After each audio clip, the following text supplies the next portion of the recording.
ಜನುಮದ ಜೋಡಿ. ಈ ಚಿತ್ರ ಬಂದು 30 ವರ್ಷ ಆಯ್ತು. ನವೆಂಬರ್ 15, 1996.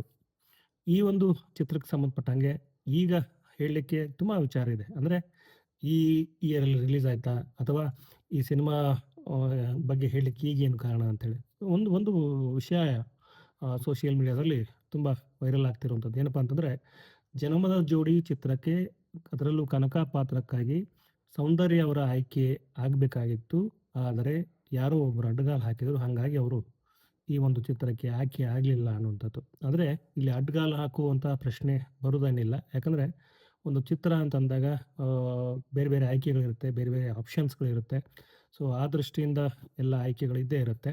ಸೊ, ಈ ಒಂದು ಚಿತ್ರದ ವಿಚಾರಕ್ಕೆ ಬಂದ್ರೆ ಕನಕ ಪಾತ್ರಕ್ಕಾಗಿ ಮೊದಲು ಹೊಸ ನಟಿಯರಿಗೆ ಅವಕಾಶ ಕೊಡಬೇಕು ಅನ್ನುವಂಥ ಒಂದು ಕಡೆ ಇತ್ತು.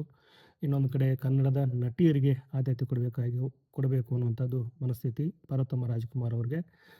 ಇದೆಲ್ಲ ಬಿಟ್ಟು ಟಿ.ಎಸ್. ನಾಗಾಭರಣ ಅವ್ರಿಗೆ ಒಂದು ಇಮೇಜ್ ಇತ್ತು. ಅಂದ್ರೆ ಅವರ ಒಂದು ಮನಸ್ಸಲ್ಲಿ ಒಂದು ಕಲ್ಪನೆ ಇತ್ತು. ಕನಕ ಪಾತ್ರಕ್ಕೆ ಸೌಂದರ್ಯ ಅವರು ಸೂಕ್ತ ಅನ್ನುವಂಥದ್ದು ಅವರ ಮನಸ್ಥಿತಿ. ಅದನ್ನು ಅವರು ಪಾರ್ವತಮ್ಮ ರಾಜ್‌ಕುಮಾರ್ ಅವ್ರಿಗೆ ಹೇಳಿದಾಗ ಅದನ್ನ ಅವರು ಒಪ್ಕೋತಾರೆ, ಆಗಲಿ ಅಂತಾರೆ.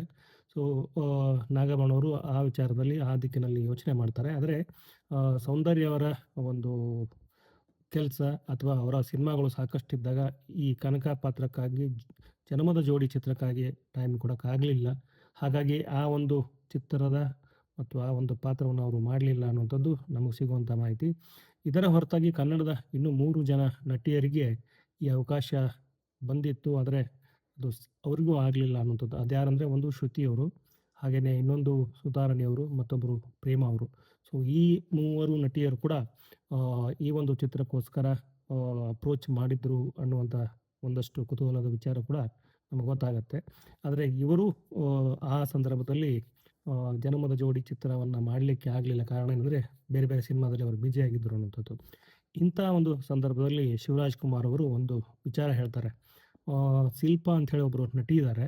ಸೊ, ಅವರು ತುಂಬ ಚೆನ್ನಾಗಿದ್ದಾರೆ. ಹಾಗೇನೆ ಅವ್ರ ಕಣ್ಣುಗಳು ತುಂಬಾ ಚೆನ್ನಾಗಿದೆ ಅಂಥೇಳಿ ಶಿವರಾಜ್ ಕುಮಾರ್ ಅವರು ಹೇಳ್ತಾರೆ. ಆಗ ಅವರ ಬಗ್ಗೆ ಒಂದಷ್ಟು ಆಸಕ್ತಿ ಮೂಡುತ್ತೆ ಇಡೀ ಟೀಮಲ್ಲಿ. ಪ್ರಕಾಶ್ ಎನ್ನುವರು ಅಂದ್ರೆ ಡೈರೆಕ್ಷನ್ ಟೀಮ್‌ನ ಸದಸ್ಯರು ಪ್ರಕಾಶ್ ಎನ್ನುವರು ಶಿಲ್ಪಾ ಅವ್ರನ್ನ ಅಪ್ರೋಚ್ ಮಾಡಿ ಅವ್ರಿಗೆ ಕತೆ ಹೇಳ್ತಾರೆ. ಆದರೆ ಅಲ್ಲಿ ಒಂದು ಸತ್ಯ ಅರ್ಥ ಆಗುತ್ತೆ. ಏನಂದ್ರೆ ಅವ್ರಿಗೆ ಕನ್ನಡ ಬರಲ್ಲ ಅನ್ನುವಂಥದ್ದು. ಸೊ, ಅದಕ್ಕೆ ಟಿ.ಎಸ್. ನಾಗಭರಣ ಅವ್ರು ಏನು ಮಾಡ್ತಾರೆ ಅಂದ್ರೆ, ಪ್ರಕಾಶ್ ಅವರಿಗೆ ಒಂದು ಜವಾಬ್ದಾರಿಯನ್ನು ಕೊಡ್ತಾರೆ. ಪ್ರಕಾಶ್ ಅವರೇ ನೀವೇ ಈ ಒಂದು ವಿಚಾರವನ್ನು ಹ್ಯಾಂಡಲ್ ಮಾಡಿ ಅವ್ರಿಗೆ ಕನ್ನಡ ಕಲಿಸಿ ಅಂತೇಳಿ. ಅವರು ಕನ್ನಡ ಕಲಿತಾರೆ. ಕನ್ನಡ ಕಲಿತು ಕನಕ ಪಾತ್ರ ಮಾಡ್ತಾರೆ. ಆಮೇಲೆ ಗೊತ್ತಿರುವಂಥ ಸತ್ಯ ಅಂದರೆ ಫಿಲ್ಮ್‌ಫೇರ್ ಮತ್ತು ರಾಜ್ಯ ಪ್ರಶಸ್ತಿ ಕನಕ ಪಾತ್ರಕ್ಕಾಗಿ ಶಿಲ್ಪಾ ಅವ್ರಿಗೆ ಸಿಗುತ್ತೆ. ಅಷ್ಟು ಅದ್ಭುತವಾಗಿ ಅವರು ಅಭಿನಯಿಸ್ತಾರೆ.